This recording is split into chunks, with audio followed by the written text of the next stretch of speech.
નમસ્કાર, આપ જોઈ રહ્યા છો સ્પાર્ક ટુડે ન્યૂઝ. ગોલ્ડ ટ્રેડિંગના નામે 25.75 લાખની છેતરપિંડી કરવામાં આવી છે. સાયબર દ્વારા હાલોલમાંથી એક આરોપીને ઝડપી પાડવામાં આવ્યો છે. સુરત શહેર સાયબર ક્રાઇમ સેલે મોટી કાર્યવાહી કરી છે.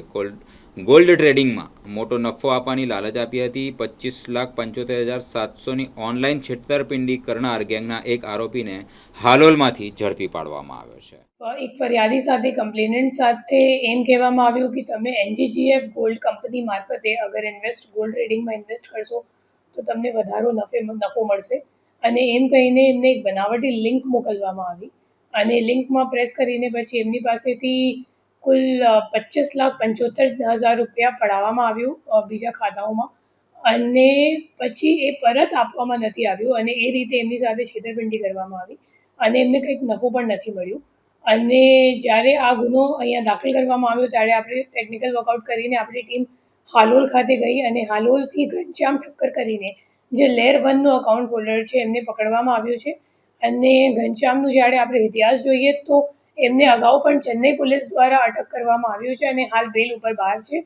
અને ઘનશ્યામ અગાઉ પ્લાસ્ટિક કંપની ચલાવતો હતો, અને પછી ધંધો મંદો પડી ગયું અને ખાતો એમનો ચાલતો નહોતો, તો પછી ભાડા આપવાનું એમને શરૂ કર્યું, અને એમના જે ખાતો છે એમના ટોટલ 22 NCCRP કમ્પ્લેન્ટ્સ નોંધાયેલ છે આખા ઇન્ડિયામાં, અને તમામ NCCRP કમ્પ્લેન્ટ્સનો આપણો ફ્રોડનો આંકડો જોઈએ તો 8.5 કરોડ જેટલાનું ફ્રોડ છે.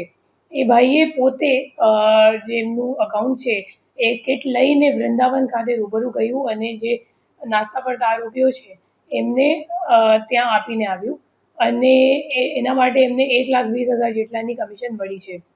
આરોપીનો અભ્યાસ કેટલો છે?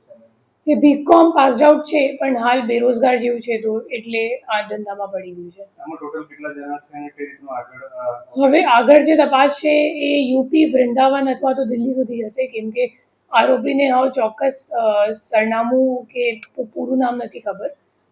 એ ફક્ત રૂબરૂ જઈને એમને ચહેરાથી ઓળખ એમને ખબર છે કે કોને એમને અકાઉન્ટ કિટ આપ્યું છે. હાલ 2 નાસ્તા ફરતા આરોપીઓ છે આપણી સામે. અને ફરિયાદી છે એ શું કરે છે, એનું બેકગ્રાઉન્ડ શું છે? એ ધંધો કરે છે. શાનો? કઈ ટાર્ગેટ કોને કઈ રીતે આ કરતા હતા? આપણે એકચ્યુઅલી જ્યારે સર્ચ કરીએ ને તો એ લોકોને આપણું ડેટા મળી જાય છે. તમે જે રીતે સર્ચ કરો તો તમે અગર ગોલ્ડ માઇનિંગ કે ગોલ્ડ ટ્રેડિંગ, ફોરેક્સ ટ્રેડિંગ આવું બધું ટેલિગ્રામ અથવા તો સોશિયલ મીડિયા પર સર્ચ કરો તો જે લોકો એવી રીલ ચલાવતા હોય કે એડવર્ટિઝમેન્ટ ચલાવતા હોય તો એમને તમારો ડેટા મળી જાય. પછી એ લોકો સામેથી કોલ કરીને એમને જણાવે કે હું આ કંપનીથી વાત કરું છું અને આમાં અમારા કંપની દ્વારા તમે અગર ગોલ્ડમાં ટ્રેડિંગ કરશો તો તમને વધારે નફો મળશે. તો એમ કહીને લાલચમાં આવીને જે વિક્ટિમ હોય તો એ લોકો પછી ફસી જાય અને પૈસા ટ્રાન્સફર કરી દે. હું બધાને અપીલ કરીશ કે તમે અગર જ્યારે કોઈ પણ અગર ટ્રેડિંગ કે ઇન્વેસ્ટમેન્ટ તમારે કરવાનું હોય તો સેબી સર્ટિફાઈડ જે બ્રોકર્સ હોય એમને દ્વારા જ કરવાનું, અથવા તો તમારા બેંકમાં ડીમેટ અકાઉન્ટ ખોલાવીને એવી રીતે કરવાનું, કેમ કે એ લોકો જે સોશિયલ મીડિયા મારફતે તમને કોલ કરે અને જેમનું તમને કોઈ ઓળખ ના હોય તો એવા લોકો પર વિશ્વાસ નથી કરવાનું, કેમ કે ખરેખર એ લોકો છેતરપિંડી જ કરે છે.